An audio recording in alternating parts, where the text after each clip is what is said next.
after this webinar. So we want to make sure that everybody who would like those can get them. Finally, today's webinar is being recorded, and the recording will be available on our website after we finish the webinar. So it'll be there for your reference. So we're talking today about participatory evaluation, specifically about participatory activities and participatory methods. We're going to start by talking just a little bit about sort of the theoretical background, where participatory evaluation comes from, kind of what it is, what it isn't, and some of the strengths and challenges about using participatory methods. But most of today's webinar is going to focus on some very specific examples of the kinds of participatory activities we can use for evaluation and how to use them for evaluation. So we'll leave some extra time at the end for Q&A, but I also want to really encourage you to ask questions throughout the webinar by using that raise your hand icon or using the questions feature. We really want to make today's webinar as participatory and interactive as possible, given that it's a webinar. We always have some challenges around that, but we really want to make sure to hear from you as much as we can. So we have a few specific learning objectives, things we hope you'll get by the end of the webinar. We do want you to understand a little bit the theoretical background and some of the strengths and limitations of participatory methods.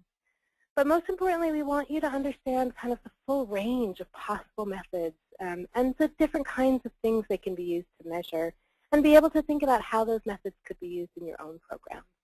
So that's really what we're hoping to accomplish here together in the next 50 minutes or so. It'll leave a little bit of space right now for some questions, if anybody has questions about the content. If anyone's having any kind of technical difficulties, please type those into the questions feature. We'll make sure to get you set up so you can hear and see everything easily today. I'm also going to start out by asking you a question. I like to know a little bit about who's on these webinars so that I can better tailor the information that we're going to be sharing. So you're going to see a quick poll pop open on your screen in just a minute. I'd like you to just take a minute, answer some quick questions about how you feel about evaluation. I've found in my work with folks around evaluation that people have very strong feelings. They like it, they hate it, they're frustrated by it, they adore it. Sometimes it's easier just to get that out in the open at the beginning of the conversation. So let me know how you feel about evaluation, what your experience with evaluation is. And in just a minute, I'll go ahead and show that back to you so you can all see how people feel about evaluation. And we'll get a little bit of a look at who's on the webinar today. So take a minute and fill that out if you haven't. So let's go ahead and look at what you have to say and who's on this webinar with us. So funders, I think most of us have the experience that we have to do some evaluation for our funders. It's a piece of what drives us in our evaluation work. And we're going to talk specifically today about some of these participatory methods, how to be really clear about turning the activities into data, into measurements that we can share with funders.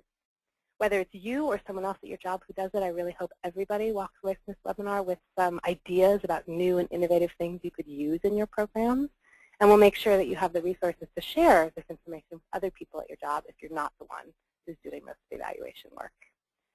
Surveys, 55% of people say they mostly use surveys. I think that's really common.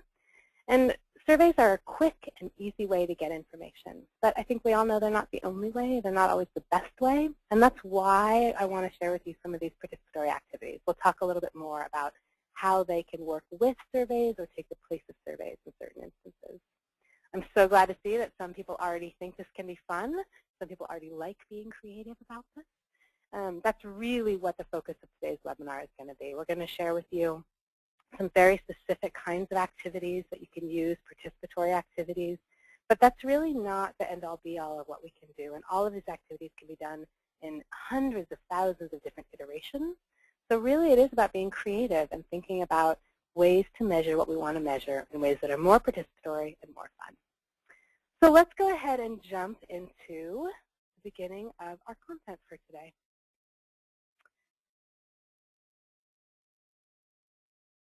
So just a minute while we get the slides going again. So we're going to talk first about the theoretical background of participatory evaluation. Again, this is going to be a small part, and we're going to jump into those methods very, very soon. But I want to say a little bit about where participatory evaluation came from as a field. All right, let me get my screen up there for you. Great. So participatory education, or participatory evaluation, really started with Paulo Freire. And a lot of people say that Paulo Freire is sort of the father of participatory evaluation. He was a Brazilian educator, and he worked mostly in the field of literacy, teaching people to read and write. He worked in some of the poorest communities, the favelas, the slums of the large urban areas in Brazil. And he was really, really radical for his time in how he understood education. So he didn't believe that a teacher stood up in front of a classroom and taught people. He didn't think that a teacher had all of the knowledge or all of the information and then shared that with people who had none of the knowledge. He really believed that learning was about dialogue and was about process, and that all of the stakeholders in a learning environment brought expertise, brought knowledge, and it was the sharing and the collaboration that happened that created the learning experience. He also really believed that teaching people to read and write could change society and could change the culture and the community in which he was working. He believed that literacy and teaching people literacy was a political act, and it was an act of consciousness raising. And to that end, he really believed in starting where people are at.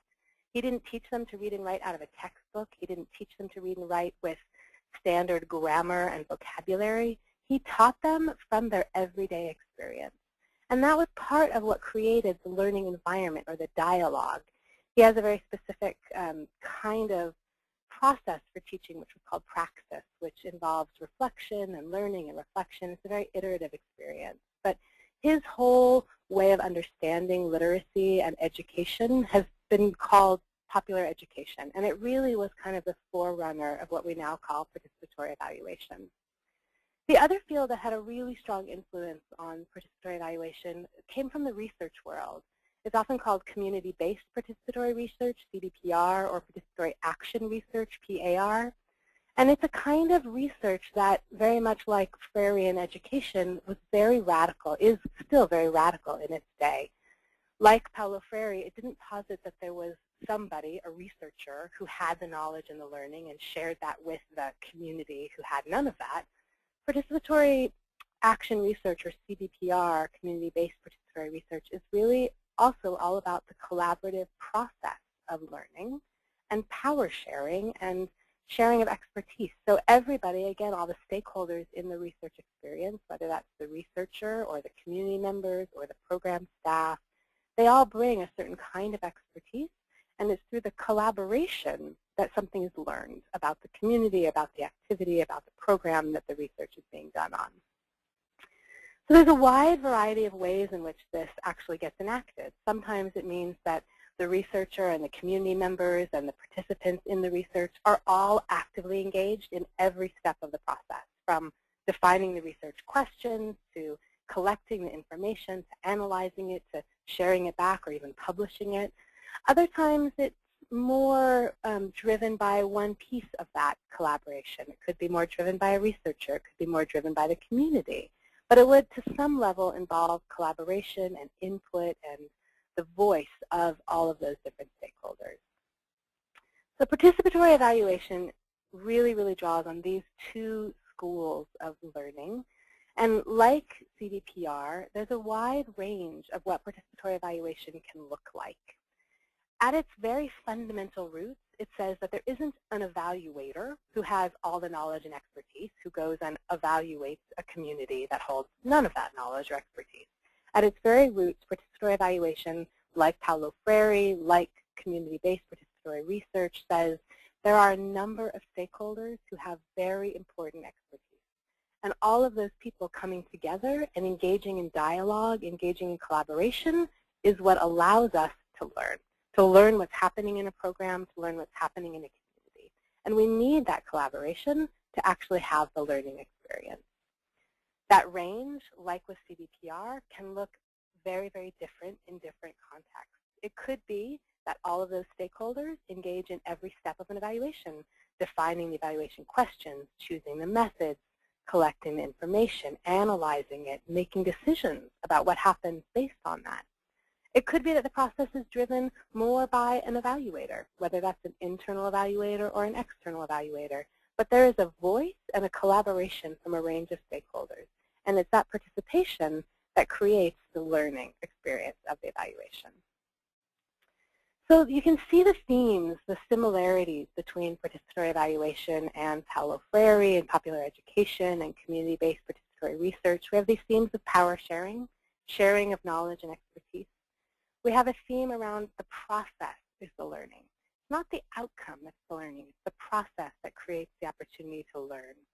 And it's really about starting where people are at and starting with experience. Like Paulo Freire, who didn't go in and teach literacy from a book, he taught from people's experience. Participatory evaluation doesn't come in from the outside with an outside question. It starts from the experience of the people who are engaged in the program or in the community. So those are some of the tenets of participatory evaluation. It can look a lot of different ways. And whether or not you choose to do participatory evaluation at all really has a lot to do with the context of your program, of what you're trying to learn, the resources that are available. Like with everything else, there's no right or wrong answer. There's no one best way to do it. There's a wide range of ways to integrate more participation, more participatory evaluation framework, more participatory activities into the work we do. So you can even do participatory activities totally outside of the context of doing participatory evaluation. And participatory activities really would just reflect that spirit, that empowerment spirit, that collaborative spirit of participatory evaluation, but they wouldn't necessarily reflect the complete process. So the activities could be selected or designed or even administered and analyzed by an evaluator. Again, that could be an internal person, it could be an external person. And the activities themselves don't necessarily indicate like a redistribution of power, which is something that Paulo Freire was really big on, or that CVPR is really big on. But the activities themselves would be interactive. So it wouldn't just be somebody administering a survey to somebody else. The activities themselves involve interaction, involve dialogue, and the activities are really integrated into the content of what's happening in a program. So for a participant doing one of these types of participatory evaluation activities, they're not going to think, okay, we finished our program, now we're doing an evaluation of it. They're going to think, oh, this is just another fun activity. This is like what we do in our program. And that's a really, really important principle of participatory evaluation and participatory activities in terms of the experience of the participants, that it's really more integrated, and that the kind of learning that's happening in the program is also learning in the evaluation activities. So that leads us into the third tenet, which is that these kinds of activities are directed towards empowerment. It's not directed only to gathering the data that we want. The evaluation activities themselves are an opportunity for learning and growth of the participants. And sometimes that presents some challenges in terms of how do we get our measurements and get the learning of, support the learning of participants. And so we're going to talk, when we talk about the specific types of participatory activities, about how to balance those two different needs, our measurement needs, but also the empowerment and learning opportunity of our participants. So like everything else, there are some strengths and challenges of using these kinds of activities. In general, participatory activities have a much lower participant burden. We find that people like them. They're fun, engaging activities that don't feel like a test or a survey or an evaluation that's totally different than what they do in the program. In general, these activities, because they're integrated into the kinds of things we're already doing, they require less staff training. If our group facilitators already know how to facilitate games or facilitate discussions, they already know how to do these kinds of evaluation activities. And most importantly, we hope, that's the whole point of these, that they're fun and engaging, and that they don't feel burdensome to anybody. Some of the challenges around participatory activities is that they take more time. We all know, I think, from doing direct services that you can't anticipate exactly how a conversation is going to go, whether that's an individual conversation or a group conversation. Sometimes things go in directions we don't suspect. They take more time than we think they're going to. But all of these activities are going to take more time than just doing a survey. And that's a real consideration in thinking about what kinds of activities to choose for our evaluation. Also, we have to think more carefully about the type of analysis we're going to do. These activities can be done as individual activities, but more commonly they're done as small or large group activities. And so we might not get data that lets us make statements about individual change. We might get data that lets us make statements about group change. So we'll come back at the end to talking about how to write goals and objectives that will be better aligned to participatory methods. It's totally possible to capture almost any kind of information, do almost any kind of measurement, but we have to be a little bit more thoughtful ahead of time about how we're going to analyze participatory activities. So the first thing to think about in choosing participatory activities is what we're actually trying to measure. So we can measure individual outcomes. We can also measure community outcomes. But all of these methods are really about measuring outcomes, so outcome objectives. So the kinds of changes that program participants or clients experience as a result of being in our program. We're not generally measuring the process items, like how many people come to our groups or how much outreach we do or how many STD or HIV tests we conduct. We would often call those process measures. And participatory evaluation and participatory methods are really more oriented towards those outcomes. So whether it's knowledge or skill or behavior or community indicators like the collaboration of different organizations or community connectedness or assets in the community, we're really measuring outcomes as opposed to processes. Let's take a break for a minute and hear a little bit more from you.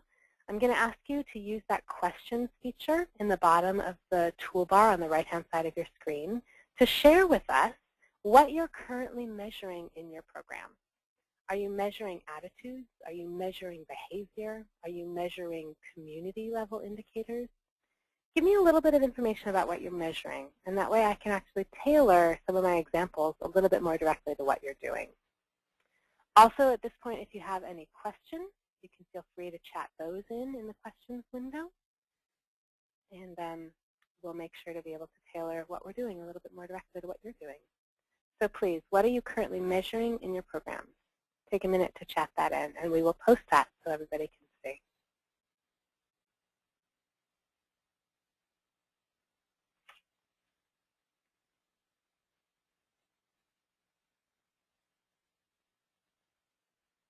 I'm not seeing any questions come in from you, so I'm going to pose one more question to you, another quick poll. Before we jump into talking about the specific methods today, I want to ask you if you've ever used any of the methods we're going to talk about. Again, just to get a sense a little bit more about who's on the call and what your experiences are. Looks like our poll is not coming up, so why don't we just move into the methods and we'll come back to it later, or you can just chat in your questions or your experiences using your questions feature. So the first participatory method I'm going to talk about is called card sorting. Card sorting is a really nice, simple activity to measure knowledge. It's particularly good when there are a limited number of answer choices and really clear categories under which to put those answer choices. The basic premise is that you give people a bunch of index cards or a bunch of labels, and on each of those cards or labels there's one answer choice. And then you give them some envelopes, or you give them some labels, some categories under which to put those answer choices. And they basically get to sort those cards into the envelopes or into the labels to tell you whether the things written on the cards fall into one category or the other. You can do this individually, and it'll give you some individual scores or individual data. You could also do this as a group activity, and it'll give you data on a group level. You could also do this as a pre- and post-test measure. You could do a game like this, an activity like this at the beginning of a program to test people's knowledge about something specific, and then you do the same activity at the end of the program to test their knowledge about the same subject, and you can assess whether there was any change, any increase in their knowledge. So let me show you a really specific example. Most of my work has been in the field of HIV. We're often trying to assess people's basic knowledge about HIV risks. For example, what kind of body fluids could transmit HIV. So you'd write all the different body fluids on individual cards, as you can see in the picture. You might give them some envelopes that say transmit HIV or doesn't transmit HIV. Or you could do this as a large group activity where you write up on flip chart paper or poster paper on the wall, transmits HIV, doesn't transmit HIV. And then people either individually or in a small group would stick those body fluids under the appropriate label of transmitting HIV or not transmitting HIV. So you can see this is a really, really simple activity. Doesn't take a lot of training to be able to facilitate it. And it gets the same kind of information that we would get if we asked a survey question, tell us which body fluids transmit HIV. But for our participants, they don't feel like they're being tested. They feel like this is just a fun game that I'm engaging in. And this is really important because I think we all know that not everybody responds very well to surveys, particularly folks who feel like they're being tested and who have negative associations with testing. So whether that's young people or folks with lower literacy or folks who just don't have positive associations with school. If we want to do a pre and post test, and the first thing we do when someone walks into our program is give them a survey, and they feel like they're being tested, we have already turned them off from our program and probably not captured the most accurate information. So an activity like this could be used to assess baseline and then the end of the program, really good for basic, simple knowledge questions. Obviously, we'd want to think a little bit about how we were going to turn this activity into data that we could share with our funder, into the measurement. So we might say there are 5 body fluids, and we want them to get at least 3 of them correct. And that might be demonstrating that they have sufficient knowledge. So we could write our objective, our program objective, to say, by the end of our program, 80% of participants will be able to correctly identify 3 possible body fluids that could transmit HIV. And you could see how we could very easily turn this activity into quantitative data that we could then report to a funder. We could set up our objective to measure pre and post if we wanted to demonstrate an increase in knowledge. We could write our objective that 80% of the group as a whole could do this, or 80% of the groups we work with if we work with many groups. And we just want to make sure that we're aligning the way we facilitate this activity as either individual or group activity with the way we've written our objectives and the kind of data or measurement we need to be able to demonstrate. Does anybody have any questions about card sorting? Nice, simple activity for measuring knowledge. No questions? How about sharing with us how you might use card sorting in your program? Is there anything that you're currently measuring that you think you could use card sorting for? Nice. I'm seeing some answers coming in the chat window. These are some of the things people are currently measuring in their programs.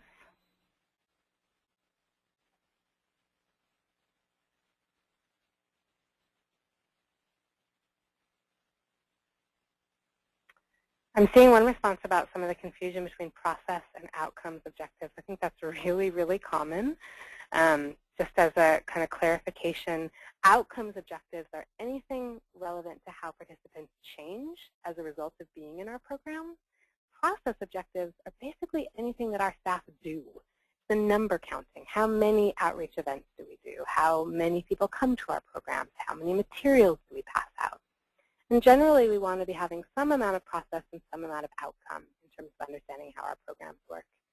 We actually have a whole webinar focused on writing SMART goals and objectives. We talk a lot about the difference between process and outcome objectives. And so I'll make sure to talk a little bit about where all of our webinars are on our website at the end of today's presentation.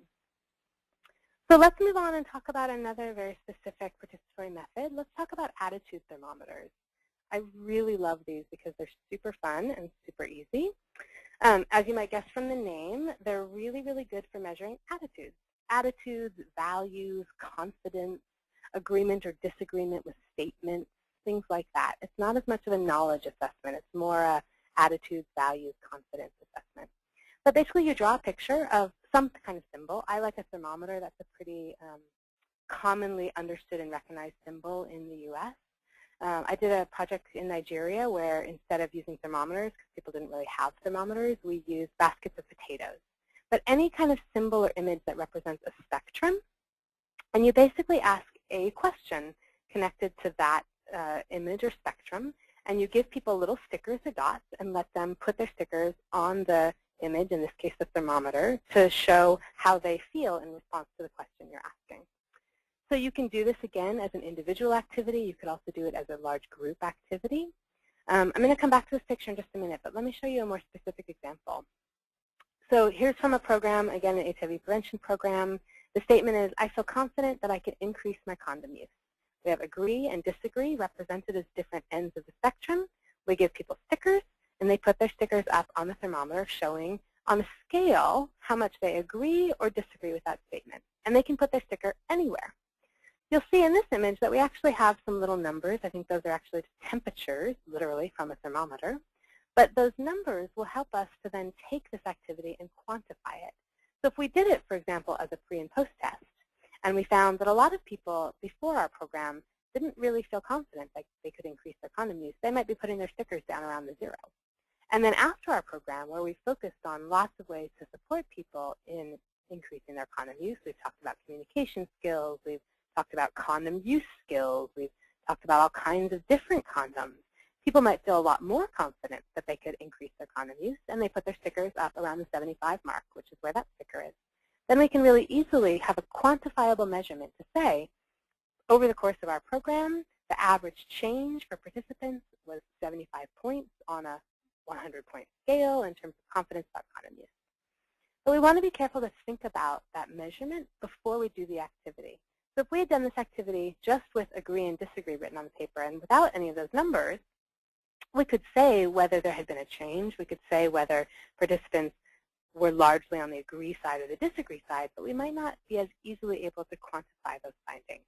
So we want to think about that before we do the activity, rather than after the activity when we have all these stickers on there, having to try to figure out how to turn that into a measurement that we could then share with our funder. I want to point out something else about this first image with lots and lots of stickers. So this is one that was done as a group activity. We could put this up on flip chart paper or poster paper on the wall and have everybody come up and put their stickers on it. And so 2 things I want to say about that. It's a really, really great way to have a discussion about something, is to first do this activity and then have a discussion about it. But you want to make sure, if you're doing it as a large group activity, that the kinds of questions you're asking are things that people will be comfortable sharing in a large group setting. So obviously, we don't want to ask about highly sensitive topics, because it's totally publicly visible to everybody how people answer. We also want to make sure that people aren't going to be unduly influenced by seeing other people's responses. So if we're asking about something that has a lot of strong kind of social value to how people would answer it, that there's sort of a right or a wrong answer to it, we might be more concerned about doing it as a group activity in a very publicly visible way, because people might be embarrassed to answer it honestly. So you could then do something like this as an individual activity. Give someone an individual thermometer and ask them to mark with a sticker or a pen or put their initials how they respond to a certain question. As a large group activity, if it's not something that's highly sensitive, attitude thermometers are really nice, quick, and easy activities. You can do them as people walk into a room, walk out of a room. You can do it in a public space as part of an event or a meeting. It doesn't have to take up a lot of time. It also can be part of a larger discussion. So one of the premises of participatory evaluation as a kind of field or discipline is that the activities themselves are part of the learning process. So often we do these activities as part of a discussion or a teaching experience. And in that case, we want to be sure that we're getting the measurement before we do the discussion. So with this example on this slide, where we're asking people about their condom use or their confidence to increase their condom use, we might have people fill out thermometers, and then we might collect those thermometers. And after we did that, we might have more of a discussion. What makes it challenging to use condoms? How could we increase our condom use? What are other people's strategies? What are our personal barriers? What are our personal goals? You can see that this could be part of a much larger activity if we wanted it to be. But we want to make sure that we're capturing our measurement and our documentation of that measurement before we move into the more educational component of the activity. So if it's a small group, if it's a small individual activity, it's easy just to collect the papers before we have that conversation, or at least have them mark the papers in a way that they won't change it over the course of the conversation. Or if we do it as a large group activity, we've done it, they've put up their stickers on the wall, and then we talk about it. But we have that documentation, that poster paper or the individual papers, and that's what becomes our data for our evaluation. So attitude thermometers are a really good, quick and easy example of what we call stickers and dots activities. So anything that involves stickers and dots is sort of a fun, quick, easy measurement. So another thing that stickers and dots are really commonly used for is more like a needs assessment or collecting people's opinions on an issue. There's a lot of different ways to do this. Again, it can be done individually, or more commonly, it can be done as a kind of group experience. One of the other things that participatory evaluation is really big on is transparency. And so doing large group activities where the results of the conversation are publicly visible on the wall, in a public space, if you're doing something like this in a public space, is total transparency. Very different than when we go out and we survey people. We ask them a bunch of questions on the survey. We go off and do our analysis of it. And the people who participated may or may not ever see the results. These kinds of activities can be totally publicly visible and transparent. And that's really part of the philosophy also of participatory evaluation and the kind of learning that can happen from that. So here are two examples of stickers and dots activities. The one on the left is more of a needs assessment or a prioritization activity where people are given a bunch of stickers. They're asked a question about the needs or issues in their community, and there's a bunch of places they can put their stickers. We could give them 5 or 10 stickers each, and they could put their stickers any way they want. They could put them all on one of those issues. They could put them equally across all of those issues if they were all equally important to them. But it's a really quick, easy, immediate snapshot of how people feel. And you can see that the learning that they would engage in while they participated in this is that they'd be able to see what other people think about issues in their community. So it's really a very transparent and very engaged way to do kind of a quick and easy needs assessment. The example on the right actually uses a map, but same basic concept. We're asking people about resources in their community, where they want a new grocery store. They put their stickers where they think they need a grocery store in their community. And you can see, particularly the one on the right, you can see how easy it is to quantify this. After people have put their stickers up, you could easily count. 40% of people felt we needed a new grocery store in such and such neighborhood. Or with the example on the left, there were 10 times as many people who felt unplanned teen pregnancy was an issue compared to those who felt HIV was an issue. So we could turn these engaged activities into data that we can then share, whether it's with our funders, with our program staff, with our community, in terms of planning what are we going to do with our program. So that's another example of how we can use stickers and dots. With both of these activities, the stickers and dots ones that I'm showing you now and the attitude thermometers, we also could capture some demographic information about the people who are answering these questions if we wanted. I'm going to go back a couple slides for a minute just to this slide here where we have a bunch of different colors of dots.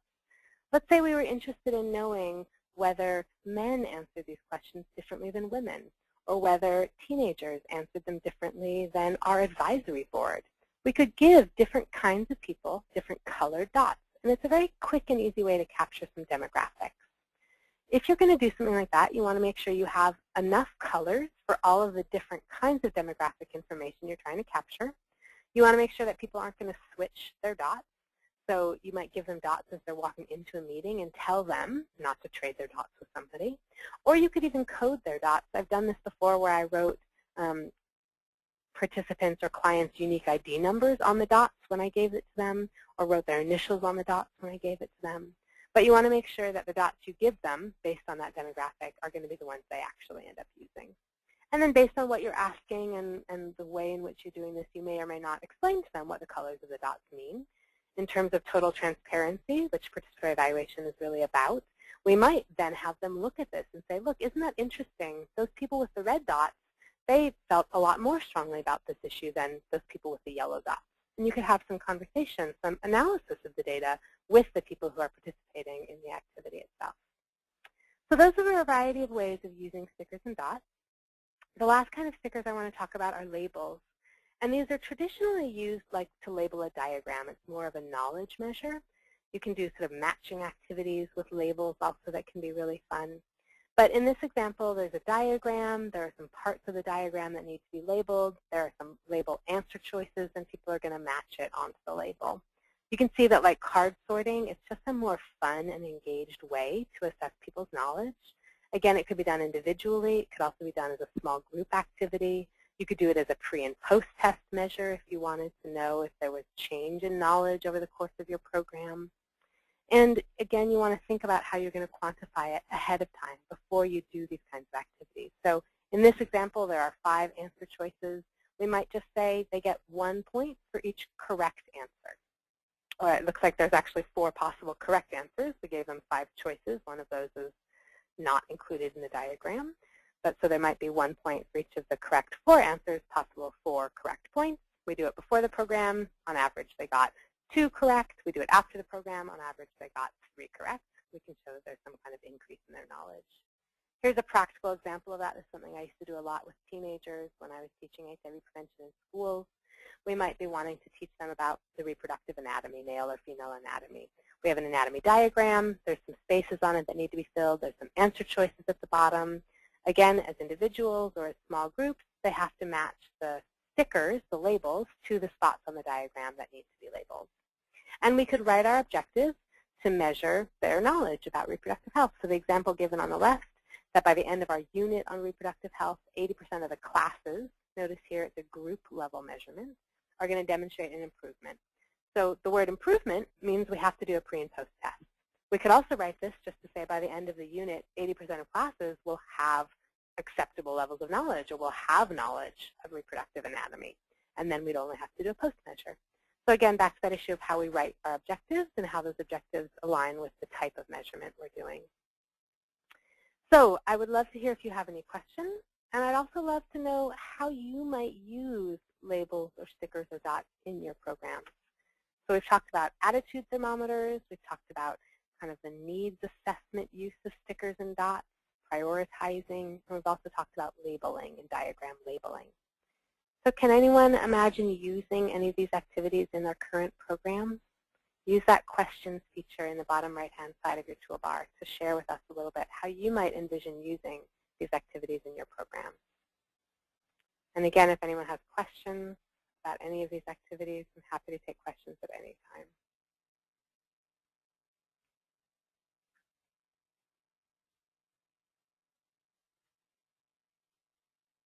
I'm going to go ahead and move on to another type of participatory activity while you're writing those things in.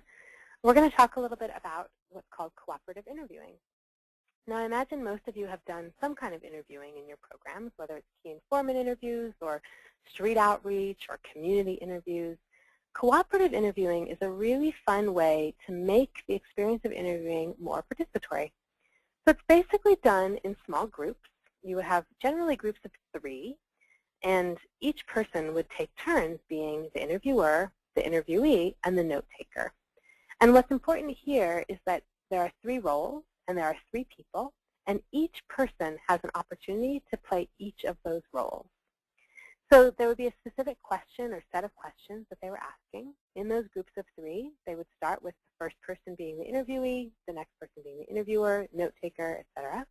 And they would write down the responses all on one piece of paper.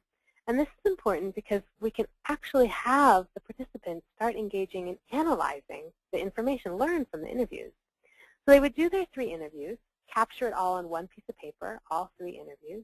I usually like to create a worksheet ahead of time that has the interview questions and then has 3 spaces for them to fill out their information that they gained from the interview. And then afterwards, I usually put on the back of that some questions that I'll have them think about for the analysis. So they do their 3 interviews. Everybody plays each of the 3 roles, and then they flip the paper over, and I'm going to ask them some questions like, what are the common themes? What were the differences? Was there anything unusual that surprised you? What do you think we should do differently as a result of this information? And they can look on the front side of their paper at the 3 sets of interviews they just did, and then they can answer some of those questions on the back. And then I've already started to gain some of the analysis and had some participation in the analysis process. The paper itself becomes my data. It's my documentation of the interview. It's really important that I keep that. The analysis and the interviews themselves are part of how the participants learn. Again, it's that empowerment orientation, that learning orientation. So they're hearing each other answer. They're understanding the themes, and they're starting to make the connections to the questions of what does this mean? What are we going to do differently now based on what we've just learned? So cooperative interviewing, really, really fun way to do interviewing and to engage participants in collecting data through an interview process. It looks like we have a question about stickers and dots. I'm going to come back to it in just a minute. I want to say a couple more things about the cooperative interviewing, and then I'm going to come back to your question on stickers and dots. So one variation on cooperative interviewing that is really fun is to do video interviewing. And this works really well with participants who are comfortable with that kind of technology. Particularly works great with youth who are totally used to things often on their cell phones. You can even do short video interviews on cell phones or using things like Flip Video, which is super, super easy. Then you just plug it into your computer and download it. But again, you would have groups of 3. They would all take turns in each of those 3 roles. And then you can actually screen the video all together as a large group and start doing some common analysis. If you're getting long interviews or you have a lot of material, I'd really recommend that somebody, maybe a staff person, do sort of a first round of editing on that, so you're not sitting through lots of silly bloopers and entry into interview questions, but you're really just looking at the content. But then you can sit together as a whole group. You can watch the video, and it starts to become clear what some of the themes were. Wow, we really heard a lot of people talk about this or that, or this is very unusual. It really stood out for us. And you can start to have the conversation of, so what? What do we do with that information? What have we learned? How are we going to change what we're doing based on it? So a really great, quick way to do some participatory interviewing, cooperative interviewing. Okay, I'm going to go back to that question. We have a question on how we would use stickers and dots to assess sensitive personal questions around sexual risk. So that's a really great question. I think generally when I ask people about very sensitive questions, unless it's a group that really has that level of comfort with each other, where they're really being vulnerable and honest with each other already, I would tend to ask those questions as an individual question. So if I was going to do, for example, an attitude thermometer about it, I would print out the thermometers on individual papers, give everyone their own individual paper, ask them to mark it individually, and then I'd collect those papers, probably do it anonymously, maybe do it with a unique ID on it so it's not the personal feeling. It's still a more visual, experiential process than answering a question on a survey. Now, participatory methods aren't just a response to surveying, but I do think that participatory methods have a lot of benefit in areas that surveys are challenging. So for people who see a survey and feel like they're being tested, participatory methods are a really great way to just not trigger that experience for them at all. We just do something different. Here's a picture on a paper, here's a sticker, put it on there, there's no right or wrong answer. And we also have to kind of preface what we're asking by talking about things like confidentiality or sensitivity of a topic. Also, like with all kinds of information gathering, we want to warm people up. We probably don't ask them our most sensitive question first. So I used a lot of attitude thermometers in a program where we were asking about people's comfort talking about their goals and life goals with their parents and whether their parents were supportive of these kinds of questions. So we kind of warmed them up first. We did them as large group activities, and we would put them up on the wall, and for every activity we would make sure to really preface it by saying, we really want to know what people's true experience is. There's no right or wrong answer. We're not judging anybody. But then we would start by asking about less sensitive things, and we would do 3 or 4 attitude thermometers before we got to a more sensitive one. So I think there are ways to ask sensitive questions using stickers and dots, for example, that can still help people to feel more comfortable. And ultimately, I think in a lot of our programs, we're trying to facilitate discussion about sensitive topics. So we have to find ways in our groups of helping people to feel comfortable, or in our individual relationships of helping them to feel comfortable. We just want to make sure we lay all that groundwork in the same way that we would for a conversation before we enter into asking or measuring about some of the sensitive topics. Thank you for asking that. So we have another question about providing an example of how cooperative interviewing can be used. So I have used cooperative interviewing a lot in group activities. So say, for example, I want to do a bit of a needs assessment before starting a new program. We did this actually with a large sort of health and exercise and nutrition program that was a county-wide program. And we were having community meetings to ask people in the community sort of what their perception of the issues around nutrition and exercise were and what their ideas of solutions of what they'd like to see in their community.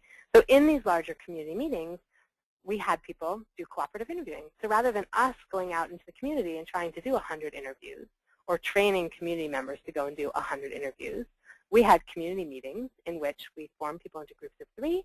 They did cooperative interviews. And we basically got 100 interviews in a much quicker period of time with a much higher level of participation And from doing the cooperative interviews, people learned not just what their own thoughts and ideas were from being asked the questions and having to answer them, but they also learned what other people's thoughts and ideas were, and they started to engage in helping us to identify what the themes were in some of those answers. So that's an example of how we use cooperative interviewing in more of a needs assessment stage.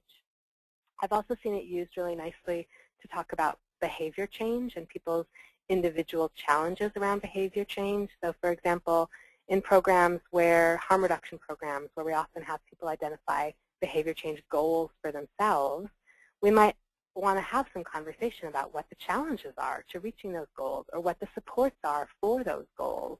And again, that's a really nice thing to do as a cooperative interview because people get to learn not just from what they say, but from what everybody says. And they start to see some of those themes. Wow, this isn't just me. This is challenging for a lot of people.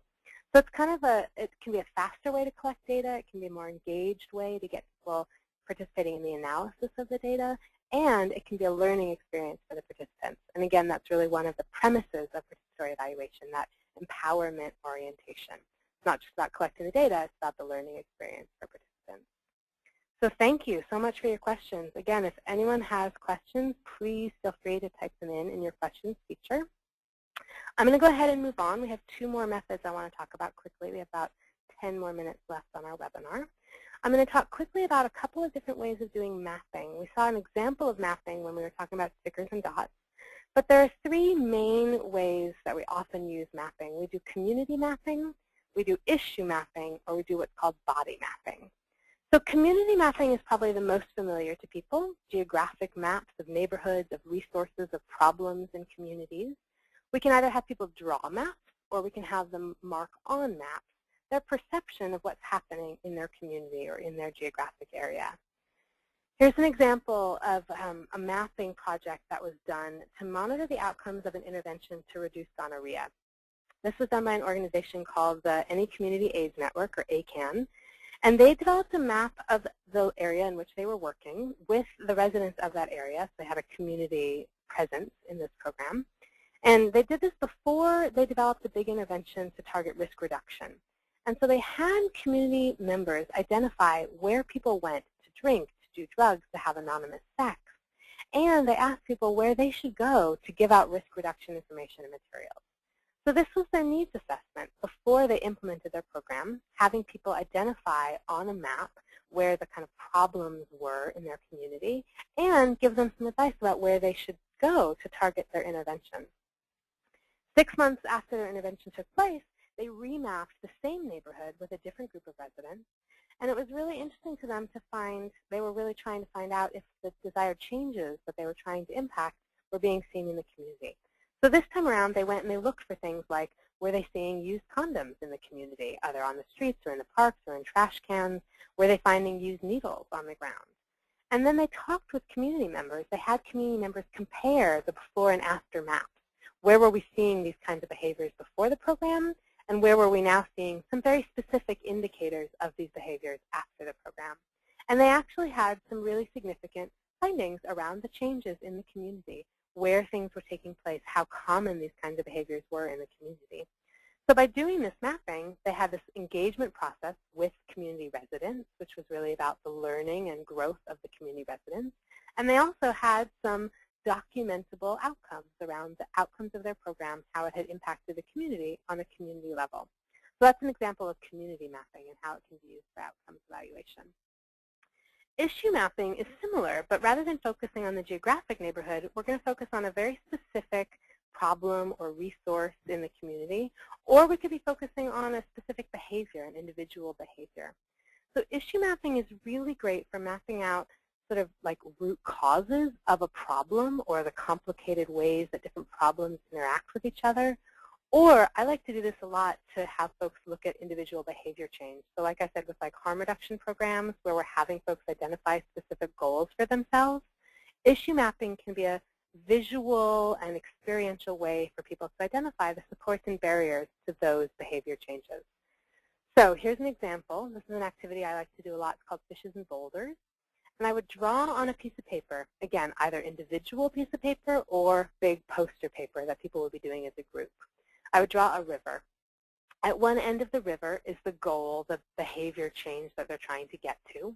And I give them cutouts of fishes and cutouts of boulders.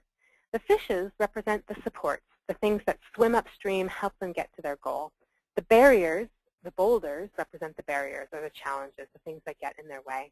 And I have them write down on the fishes and boulders the supports and barriers to reaching their goal. So you can see just the process of doing this is a learning experience for the participants. But it also gives me some really nice documented, measurable information about how they perceive their ability to get to this goal, or the things that support them, or the things that prevent them from getting to their goal. If you want to be really nuanced, you can use different colors of fishes. The red fishes are the individual strengths, and the blue fishes are the resources in my community, or different sizes of barriers, different sizes of boulders. This is a really big problem. This is only a little problem. But it's a really neat visual experiential way to have people think about behavior change or think about a problem in their community. Again, an example from a harm reduction program, somebody set their goal as using clean syringes. They talked about specific supports for that. They have clean water. They have clean needles from the exchange. The barriers, the exchange is only open once a week. If they get there, they get there. If they don't, they don't.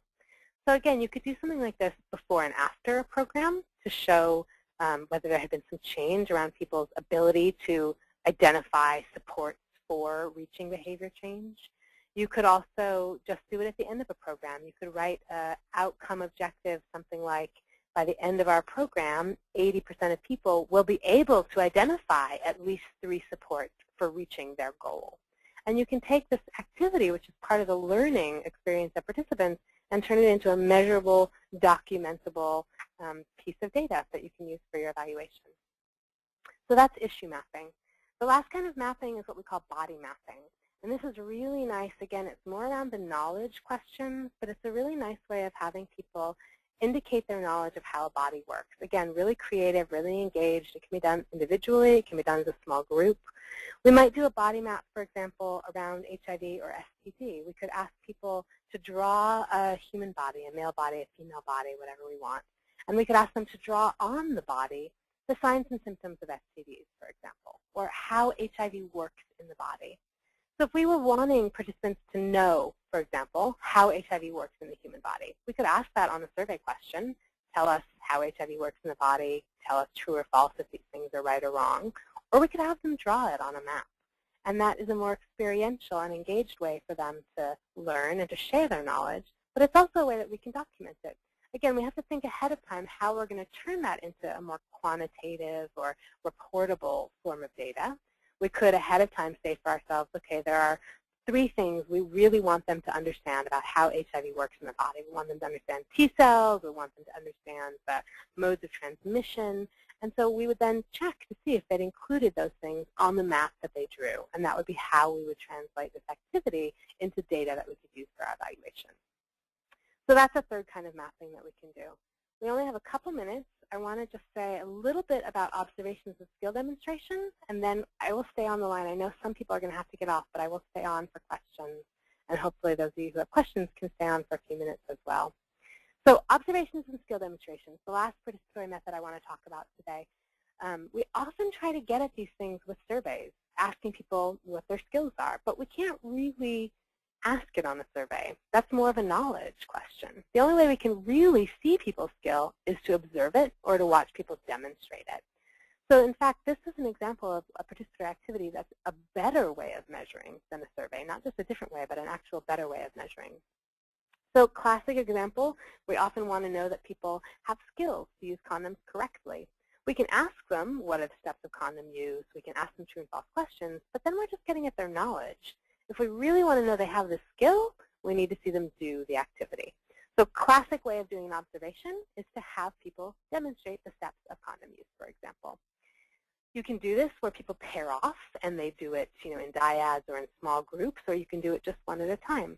The key to using these as evaluation data is that you need some kind of standardized checklist that some observer is filling out.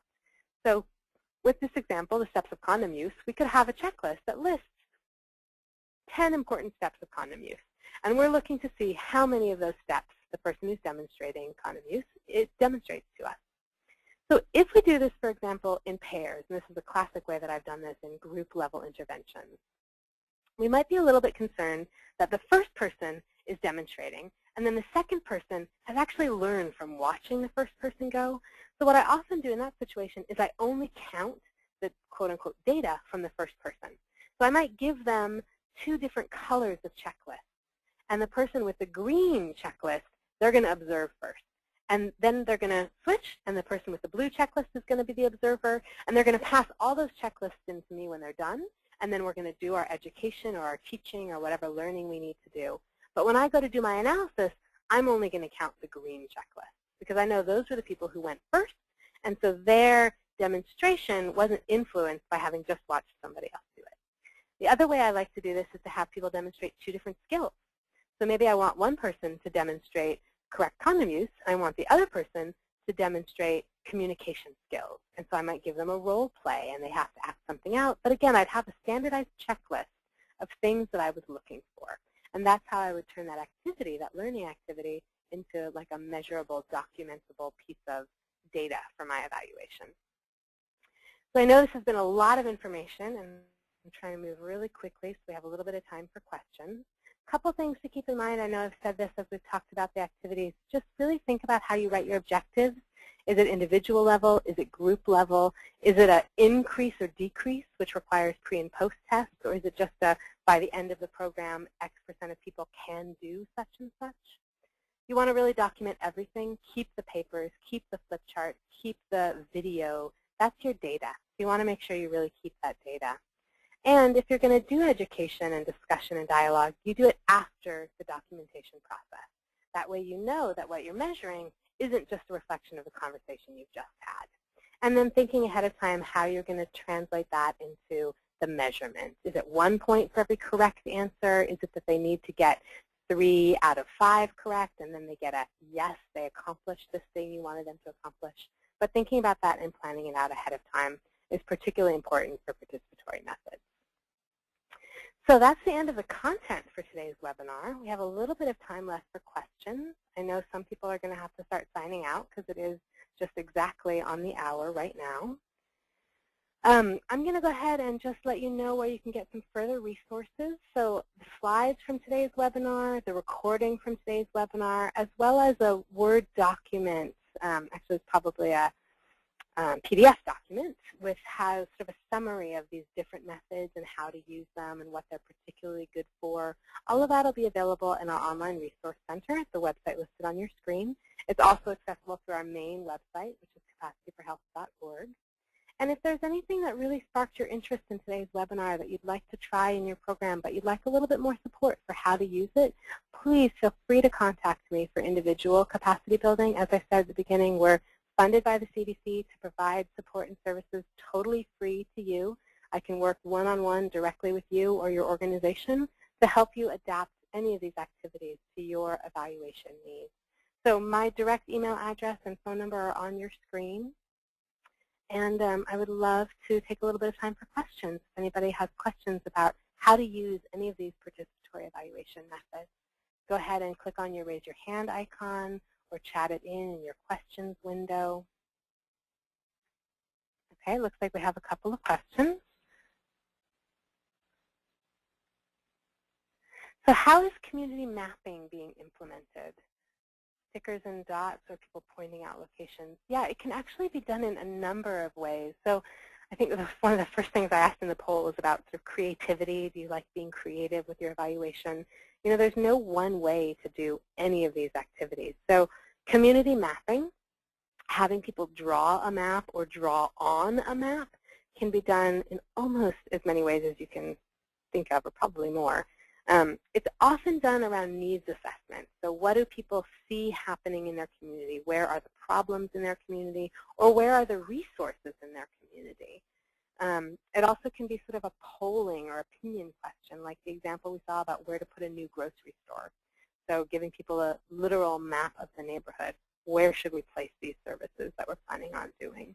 So it's generally used as part of a needs assessment, but we also saw that example where they were using it both before and after their intervention. Before their intervention to assess the need in the community, you know, where were the problems, and then after the intervention, where were we seeing condoms, where were we seeing used needles, as a way of measuring was there change around those issues in the community. So generally, community mapping is more of a needs assessment, but it also could be done as a more specific outcomes measure if there's some specific indicator that you're looking for to demonstrate that there's been change in an outcome in a community. If that didn't quite answer your question, please write in again or click on your hand so that I can respond more specifically to you. So we have another question. Can you suggest any ways to adapt participatory evaluation methods to a national organization where we do very little personal interaction? That's also a really great question. I have generally seen participatory evaluation methods being used with clients or recipients of programs, but there's no reason that these kinds of activities couldn't be used with the staff of organizations, for example, on a national collaboration. Let's say the goal of one of our projects was to increase collaboration nationally among different organizations. We could come up with an activity that people could engage in. Maybe if they're not geographically in the same place, we would have each of the agencies do an activity with their staff. We could do a mapping activity where they draw a map of the collaborators they work with and the relationships of those collaborators. Or we could have them in their staff meeting do a series of attitude thermometers. How successful was this collaborative effort? How comfortable do you feel working with these other organizations? How would you rate your knowledge about what they do? So you might have to facilitate it in each organization separately. And you might, in that case, actually need to train folks on how to implement these activities if you're having a lot of different people facilitating, but you wanted them to do it in the same way. So maybe somebody would do a kind of train-the-trainer model where some folks would come together and you would train them on how to facilitate these participatory activities, and then they'd go back off to their national partners in different places and facilitate them. But really, there's an infinite variety of ways that you can implement these kinds of activities. So I think that's all the questions we've got so far. I'm happy to stay on the line if anybody has additional questions or wants to talk out how they would use these kinds of activities in their organization. Feel free to click on your raise the hand icon. Feel free to chat something into the questions box. I love it that we're getting such questions. It means people are really thinking about how they could use these, and that to me is really the whole point of this webinar. How could we use these activities to make our evaluations more participatory, more fun, more engaged?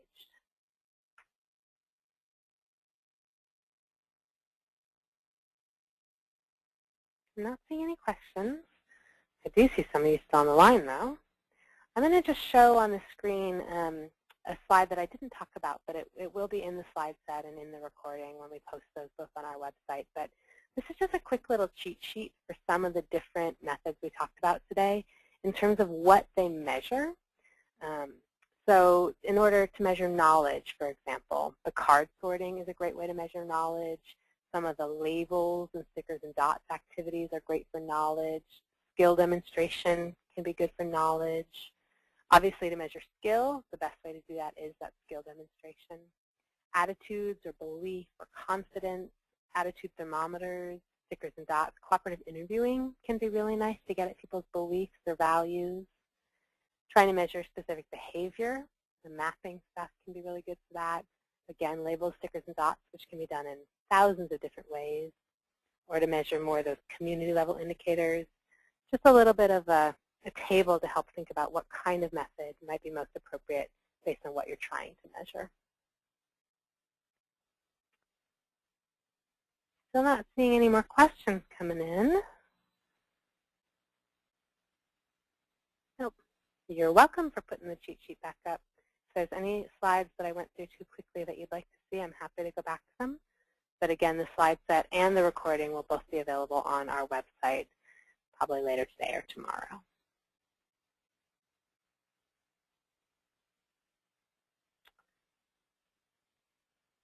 So we have a question about do you have a sample behavior survey?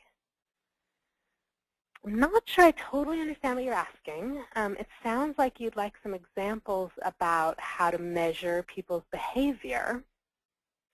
Obviously, that's often really commonly done through a survey or through a questionnaire where we ask lots of questions about how often do you do X, Y, Z, or what kind of behaviors do you engage in.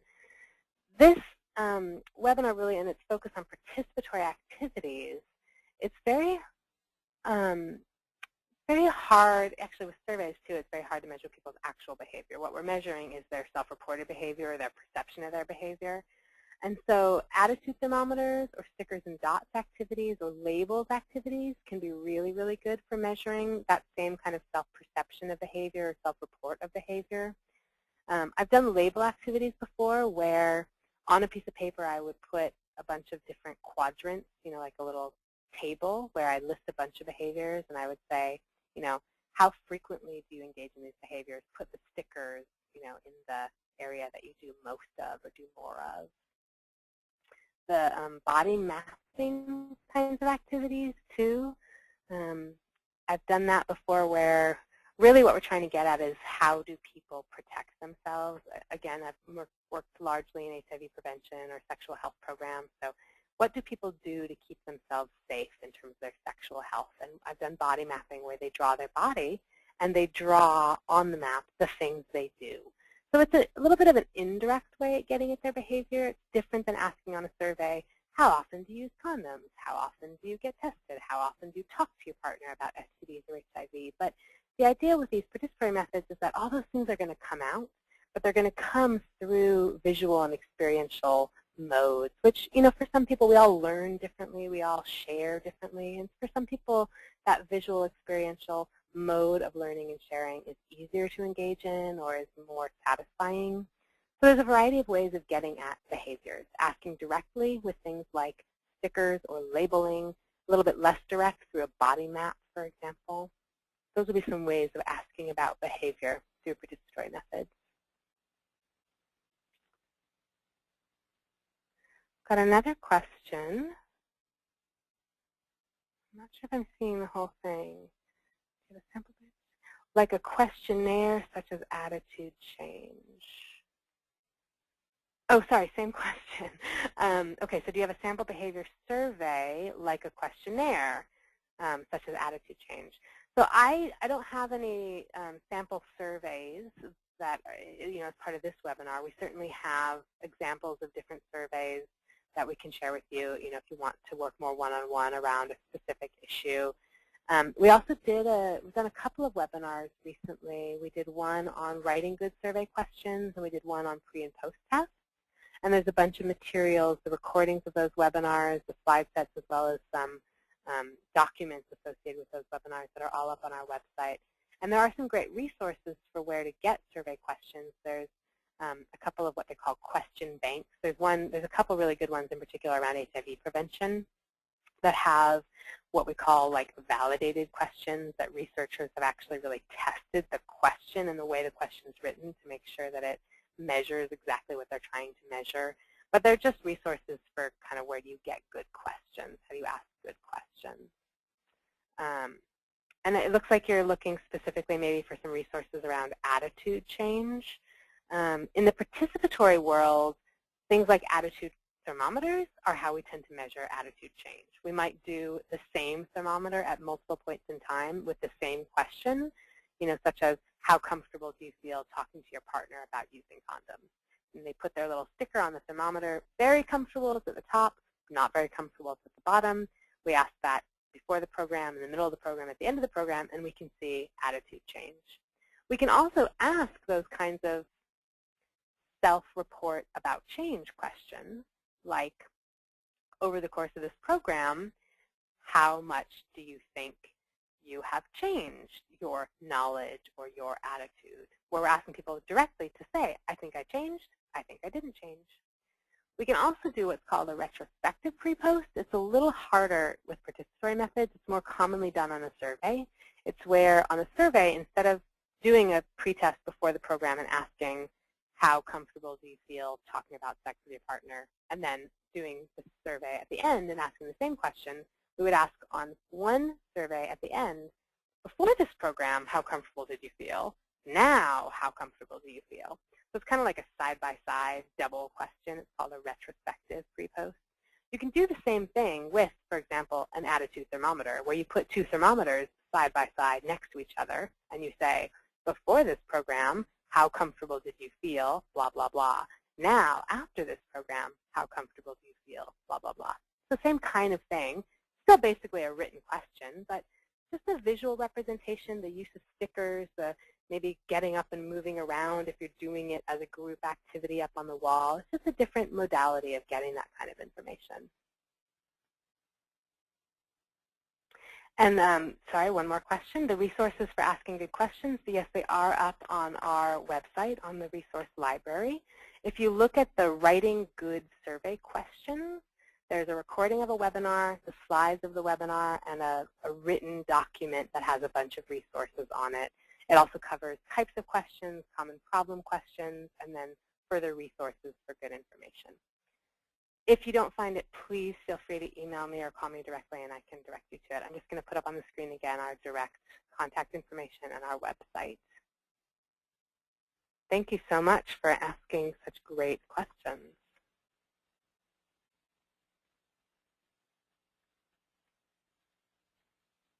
Doesn't look like there's any more questions coming in, but it does look like there's still a handful of folks on the line.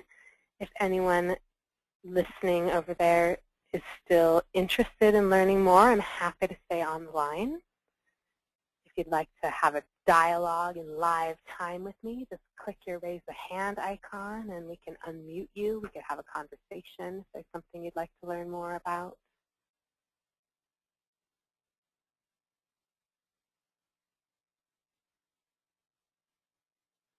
Well, I do see some folks getting off, so again, just thank you so much for joining us today. We're really, really excited to talk about participatory evaluation and making it more interactive and engaging and empowerment focused. So please do not hesitate to contact us directly. We would love to work with you around how to implement these kinds of activities in your organization. So if there's no more questions, we're going to go ahead and close off today's webinar and sign out. Thank you again so much for joining us. Please feel free to access all the many resources on our website, on our online resource center, as well as contacting us directly for further capacity building assistance. We really appreciate you engaging with us today, and have a good afternoon.